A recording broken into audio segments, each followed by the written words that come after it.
ਦਰਸ਼ਕੋ break ਤੋਂ ਬਾਅਦ ਤੁਹਾਡਾ ਸਵਾਗਤ ਹੈ ਜੀ ਡਾਕਟਰ ਸਾਹਿਬ। ਇਸ ਸੈਕਸ਼ਨ ਵਿੱਚ ਸਾਡੇ ਦਰਸ਼ਕਾਂ ਨੂੰ ਦੱਸੋ ਅੱਜ ਦੇ ਦਿਨ ਦੀ ਇਤਿਹਾਸਕ ਅਹਿਮੀਅਤ। ਸਿੱਖ ਇਤਿਹਾਸ ਦੇ ਹਵਾਲੇ ਨਾਲ ਜਦੋਂ ਅਕਾਲੀ ਲਹਿਰ 1920 ਦੇ ਵਿੱਚ ਸ਼ੁਰੂ ਹੋਈ ਤੇ ਨਾਲ ਦੀ ਨਾਲ ਹੀ ਬੱਬਰ ਅਕਾਲੀ ਲਹਿਰ, ਜਿਨ੍ਹਾਂ ਨੇ ਜਿਹੜੇ ਸਰਕਾਰੀ ਟੋਡੀ ਸੀ, ਸਰਕਾਰੀ ਮੁਖਬਰ, ਉਹਨਾਂ ਨੂੰ ਸੋਧਾ ਲਾਣਾ ਸ਼ੁਰੂ ਕੀਤਾ ਦੁਆਬੇ ਦੇ ਵਿੱਚ। ਇਸ ਦਾ ਜ਼ਿਆਦਾ ਜ਼ੋਰ ਸੀ ਹੁਸ਼ਿਆਰਪੁਰ ਜਲੰਧਰ ਜ਼ਿਲ੍ਹਿਆਂ 'ਚ, ਔਰ ਉਹਦੇ ਜਿਹੜੇ ਲੀਡਿੰਗ ਲਾਈਟ ਸੀ ਸਰ ਕਿਸ਼ਨ ਸਿੰਘ ਗੜਗਾਜ, ਮਾਸਟਰ ਮੋਤਾ ਸਿੰਘ, ਜਿਹੜੇ ਥਿੰਕਰ ਸੀ, ਬੁਲਾਰੇ ਵੀ ਸੀ, ਦੀਵਾਨਾਂ 'ਚ ਵੀ ਐਡਰੈਸ ਕਰਦੇ ਸੀ ਜੀ। ਪਰ ਜਿਹੜੇ ਦੂਸਰੇ ਕਾਰਵਾਈ ਕਰਨ ਵਾਲੇ ਸੀ ਉਹਨਾਂ ਦੇ ਇੱਕ ਵੱਖਰੇ ਗਰੁੱਪ ਸੀ। ਪਰ ਪੁਲਿਸ ਨੇ ਫਾਈਨਲੀ ਜਿਹੜਾ ਇਹ ਪਛਾਣ ਕਰ ਲਈ, ਸ਼ਨਾਖਤ ਕਰ ਲਈ ਵੀ ਕੀ ਹੈ, ਔਰ ਇਹਨਾਂ ਦੇ ਜਿਹੜੇ ਪਿੰਡ ਹੈ ਉਹ ਛਾਪਾ ਮਾਰਿਆ ਕਿਸ਼ਨ ਸਿੰਘ ਗੜਗਾਜ ਔਰ ਮਾਸਟਰ ਮੋਤਾ ਸਿੰਘ ਦੀ ਗ੍ਰਿਫਤਾਰੀ ਲਈ। ਸੋ ਇਸ ਤੋਂ ਬਾਅਦ ਬੱਬਰਾਂ ਦੀਆਂ ਗ੍ਰਿਫਤਾਰੀਆਂ ਦਾ ਦੌਰ ਸ਼ੁਰੂ ਹੋ ਗਿਆ ਔਰ ਜਿਹੜੀ ਉਹਦੀ ਇਫੈਕਟਿਵਨੈਸ ਸੀ ਲਹਿਰ ਦੀ ਉਹ ਘਟਣੀ ਸ਼ੁਰੂ ਹੋਈ।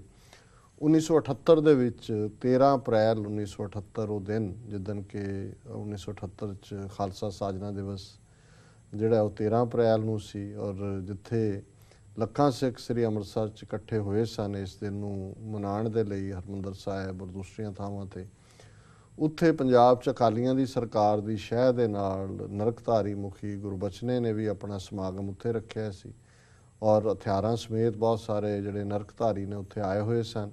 ਗੁਰੂ ਸਾਹਿਬਾਨ ਦੇ ਖਿਲਾਫ ਜਦੋਂ ਉਹਨਾਂ ਨੇ ਆਪਣਾ ਜਲੂਸ ਵੀ ਕੱਢਿਆ, ਬਹੁਤ ਸਾਰਾ ਨਾ ਪੱਖੀ ਗੱਲਾਂ ਕਰ ਰਹੇ ਸੀ, ਔਰ ਜਦੋਂ ਉਹਨਾਂ ਦੇ ਖਿਲਾਫ ਪ੍ਰੋਟੈਸਟ ਕਰਨ ਦੇ ਲਈ ਸ਼ਹੀਦ ਭਾਈ ਫੌਜਾ ਸਿੰਘ ਔਰ ਉਹਨਾਂ ਦੇ ਨਾਲ 150-200 ਹੋਰ ਸਿੰਘ ਗਏ ਤੇ ਨਾ ਸਿਰਫ ਨਰਕਧਾਰੀਆਂ ਨਹੀਂ ਉਹਨਾਂ ਨੂੰ ਗੋਲੀਆਂ ਦਾ ਸ਼ਿਕਾਰ ਬਣਾਇਆ, ਬਲਕਿ ਜਿਹੜੀ ਪੁਲਿਸ ਹੈ ਉਹਨਾਂ ਨੇ ਵੀ ਸਿੰਘਾਂ ਦੇ ਉੱਤੇ ਹੀ ਗੋਲਾਬਾਰੀ ਕੀਤੀ।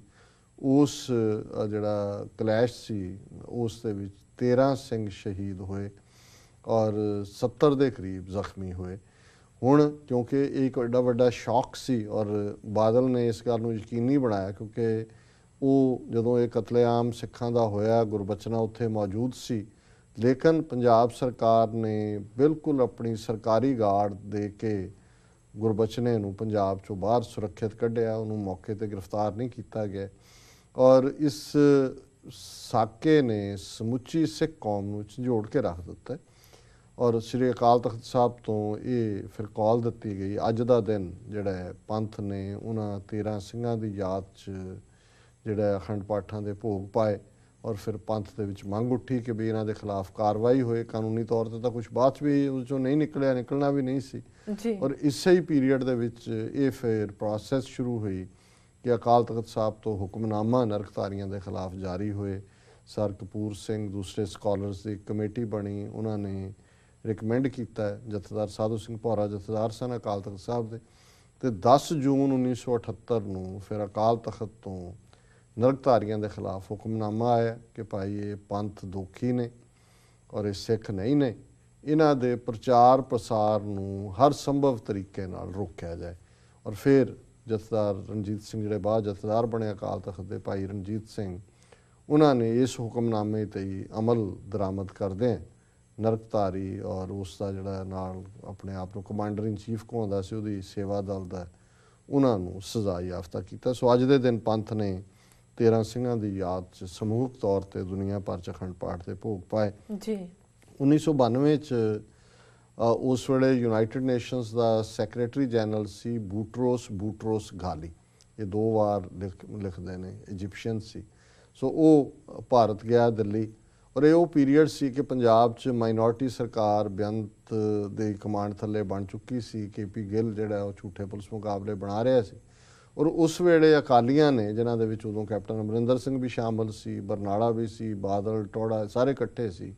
ਇਹਨਾਂ ਨੇ ਇੱਕ ਮੈਮੋਰੈਂਡਮ ਤਿਆਰ ਕੀਤਾ ਕਿ ਅਸੀਂ ਸੈਕਟਰੀ ਜਨਰਲ ਨੂੰ ਦੇਣਾ ਔਰ ਉਹਦੇ 'ਚ ਮੰਗ ਕੀਤੀ ਸੀ ਕਿ ਅਸੀਂ ਨਹੀਂ ਰਹਿ ਸਕਦੇ ਭਾਰਤ ਨਾਲ, ਸਾਨੂੰ ਰਾਈਟ ਆਫ ਸੈਲਫ ਡਿਟਰਮੀਨੇਸ਼ਨ ਦਿੱਤਾ ਜਾਏ, ਸਵੈ ਨਿਰਣੇ ਦਾ ਹੱਕ।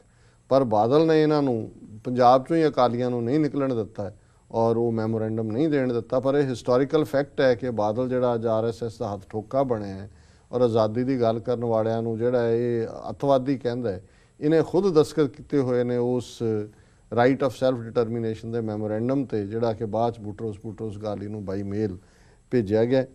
2002 ਦੇ ਵਿੱਚ ਅੱਜ ਦੇ ਦਿਨ ਬਾਬਾ ਫੌਜਾ ਸਿੰਘ ਨੇ 101 ਸਾਲ ਦੀ ਉਮਰ 'ਚ ਲੰਡਨ ਦੇ ਵਿੱਚ ਮੈਰਾਥਨ ਦੌੜ ਦੌੜੀ ਬਿਆਸ ਪਿੰਡ ਦੇ ਐਗਜ਼ਾਮਪਲ ਨੇ। ਔਰ 25 ਕਿਲੋਮੀਟਰ ਦੀ ਇਹ ਦੌੜ 7 ਘੰਟੇ 49 ਮਿੰਟ 'ਚ ਬਾਬੇ ਨੇ ਪੂਰੀ ਕੀਤੀ। ਖਾਂਦੇ ਸਿਰ ਅਦਰਕ ਦੀ ਤਰੀ ਹੈ।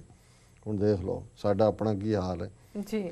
2014 ਚ ਸ਼ਸ਼ੀਕਾਂਤ ਡਾਇਰੈਕਟਰ ਜਨਰਲ ਜਿਹੜਾ ਪੁਲਿਸ ਰਿਹਾ ਸੀ, ਉਹਨੇ ਕਿਹਾ ਕਿ ਵੀ ਅੱਜ ਦੇ ਦਿਨ ਹੀ ਇਹ ਜਿਹੜਾ ਬਾਦਲ ਨੇ ਹੀ ਸੌਦਾ ਸਾਧ ਦੀ ਪੋਸ਼ਾਕ ਬਣਵਾਈ 10ਵੇਂ ਪਾਤਸ਼ਾਹ ਵਾਲੀ, ਔਰ ਈਵਨ ਉਹ ਜਿਹੜੀ ਪੋਸ਼ਾਕ ਅੰਦਰ ਪਹੁੰਚਾਈ ਉਹਨੂੰ ਪਵਾਈ, ਔਰ ਬਾਅਦ ਦੇ ਵਿੱਚ ਉਹਦੇ ਤੇ ਹੀ ਆਧਾਰਿਤ 2.5 ਲੱਖ ਰੁਪਈਆ ਦੇ ਕੇ ਅਜੀਤ ਅਖਬਾਰ ਦੇ ਵਿੱਚ ਇਸ਼ਤਿਹਾਰ ਵੀ ਲਵਾਇਆ ਪੋਸ਼ਾਕ ਵਾਲਾ। ਸੋ ਇਹ ਸਾਰਾ ਸੌਦਾ ਸਾਧ ਵਾਲਾ ਸਟੰਟ ਵੀ ਬਾਦਲ ਕਿਆ ਨਹੀਂ ਖੜਾ ਕੀਤਾ ਜੀ। ਵਰਲਡ ਹਿਸਟਰੀ ਦੇ ਹਵਾਲੇ ਨਾਲ ਪੈਡਰੋ ਐਲਵੇਰਸ ਕੈਬਰੇ ਨੇ 1500 ਦੇ ਵਿੱਚ ਬ੍ਰਾਜ਼ੀਲ ਦੇਸ਼ ਲੱਭਿਆ, ਜਿਵੇਂ ਕੋਲੰਬਸ ਨੇ ਅਮਰੀਕਾ ਲੱਭਿਆ ਸੀ।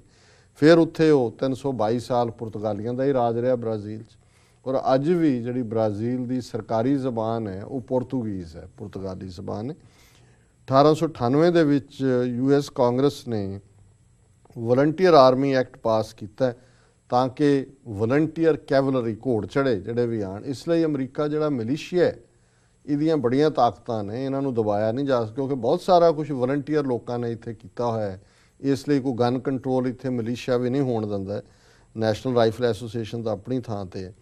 1915 ਚ ਪਹਿਲੀ ਵਰਲਡ ਵਾਰ ਵੇਲੇ ਪਹਿਲੀ ਵਾਰ ਜਰਮਨ ਨੇ ਕਲੋਰੀਨ ਗੈਸ, ਜਿਹੜੀ ਪੋਇਜ਼ਨਸ ਗੈਸ ਹੈ, ਉਹ ਜੰਗ ਦੇ ਵਿੱਚ ਇਸਤੇਮਾਲ ਕੀਤੀ। 1955 ਚ US ਕਾਂਗਰਸ ਨੇ ਪਾਸ ਕੀਤਾ ਕਿ ਹਰ ਕੋਇਨ ਦੇ ਉੱਤੇ ਜਿਹੜਾ ਅਮਰੀਕਾ 'ਚ ਸਿੱਕਾ ਛਪੇਗਾ ਜਾਂ ਡਾਲਰ ਛਪਣਗੇ, ਇਹ ਲਿਖਿਆ ਹੋਏਗਾ ਇਨ ਗੋਡ ਵੀ ਟਰਸਟ। ਹੁਣ ਵੀ ਵੈਸੇ ਜੇ ਡਾਲਰ ਹੈਗੇ ਦੇਖ ਲਓ ਲਿਖਿਆ ਫਿਰ ਰੱਬ ਤੇ ਹਾਂ ਜ਼ਰੂਰ ਪੜ੍ਹਨਾ ਇਨ ਗੋਡ ਵੀ ਟਰਸਟ ਜੀ। 1970 ਦੇ ਵਿੱਚ ਪਹਿਲੀ ਵਾਰ ਫਸਟ ਅਰਥ ਡੇ ਸੈਲੀਬ੍ਰੇਟ ਹੋਇਆ ਜਿਹਦਾ ਅਸੀਂ ਜ਼ਿਕਰ ਕੀਤਾ। 1992 ਚ ਵਾਸ਼ਿੰਗਟਨ DC ਦੇ ਵਿੱਚ ਯਹੂਦੀਆਂ ਦਾ ਹੋਲੋਕਾਸਟ ਮਿਊਜ਼ੀਅਮ ਜਿਹੜਾ ਹੈ ਉਹ ਇਨੋਗਰੇਟ ਹੋਇਆ, ਔਰ ਉਸ ਹੋਲੋਕਾਸਟ ਮਿਊਜ਼ੀਅਮ ਨੂੰ ਬਣਾਉਣ 'ਚ ਆਲਮੋਸਟ $2 ਬਿਲੀਅਨ ਦੇ ਕਰੀਬ ਈਵਨ US ਕਾਂਗਰਸ ਨੇ ਵੀ ਇਨਵੈਸਟਮੈਂਟ ਕੀਤੀ ਹੈ, ਔਰ ਇਹ ਵਰਲਡ ਹਿਸਟਰੀ ਹੈ ਜੀ। ਡਾਕਟਰ ਸਾਹਿਬ ਟਾਈਮ ਅਪ ਹੋ ਗਿਆ, ਹੁਣ ਆਪਣੇ ਵਿਊਅਰਸ ਕੇ ਲੈਣੇ ਇਜਾਜ਼ਤ ਨਹੀਂ, ਅਜੇ ਮਿੰਟ ਡੇਢ ਹੈਗਾ।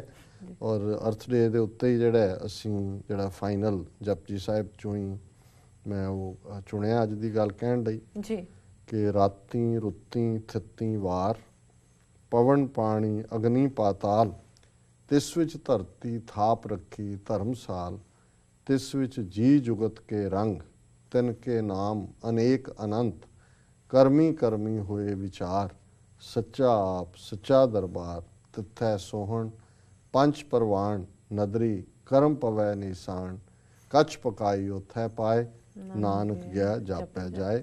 ਕਿ ਇਹ ਰਾਤਾਂ ਰੁੱਤਾਂ ਥਿੱਤਾਂ ਵਾਰ, ਇਹ ਪੌਣ ਪਾਣੀ ਅਗਨੀ ਪਾਤਾਲ, ਇਸ ਸਾਰੇ ਦੇ ਵਿੱਚ ਧਰਤੀ ਤੇ ਇਸ ਵਿੱਚ ਧਰਤੀ ਥਾਪ ਰੱਖੀ ਧਰਮਸਾਲ। ਅਸੀਂ ਪਲੈਨਟ ਅਰਥ ਦੀ ਗੱਲ ਕੀਤੀ ਹੈ ਕਿ ਇਹਦੇ ਵਿੱਚ ਖੂਬਸੂਰਤ ਧਰਤੀ ਜਿਹੜੀ ਹੈ ਇਸ ਲਈ ਹੈ ਕਿ ਇੱਥੇ ਧਰਮੀ ਲੋਕ ਘੜੇ ਜਾਣ। ਇਹ ਧਰਮਸਾਲ ਹੈ ਤੇ ਇਸ ਵਿੱਚ ਧਰਤੀ ਥਾਪ ਰੱਖੀ ਧਰਮਸਾਲ, ਔਰ ਇਹਦੇ 'ਚ ਉਹ ਡਾਈਵਰਸਿਟੀ ਹੈ ਤੇ ਇਸ ਵਿੱਚ ਜੀ ਜੁਗਤ ਕੇ ਰੰਗ, ਤਿਨ ਕੇ ਨਾਮ ਅਨੇਕ ਅਨੰਤ।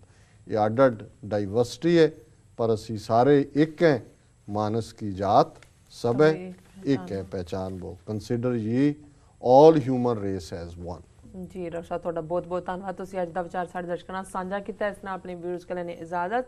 ਵਿਊਅਰਸ, ਸਾਡੇ ਪ੍ਰੋਗਰਾਮ ਦਾ ਸਮਾਂ ਇੱਥੇ ਸਮਾਪਤ ਹੁੰਦਾ। ਤੁਸੀਂ ਆਪਣੇ ਰਾਏ ਤੇ ਸੁਝਾਅ ਸਾਨੂੰ ਭੇਜਣਾ ਨਾ ਭੁੱਲਣਾ ਸਾਡੇ ਇਸ ਪਤੇ ਤੇ sos@tv84.tv ਤੇ। ਅਸੀਂ ਆਪਣਾ ਪ੍ਰੋਗਰਾਮ ਲੈ ਕੇ ਫਿਰ ਦੁਬਾਰਾ ਹਾਜ਼ਰ ਹੋਵਾਂਗੇ। ਤਦ ਤੱਕ ਲਈ ਮੈਨੂੰ ਤੇ ਆਪਣੇ ਰਾਸ ਨੂੰ ਆਗਿਆ ਦਿਓ ਤੇ ਬੁਲਾ ਦਿਓ ਫਤਿਹ। ਵਾਹਿਗੁਰੂ ਜੀ ਕਾ ਖਾਲਸਾ, ਵਾਹਿਗੁਰੂ ਜੀ ਕੀ ਫਤਿਹ।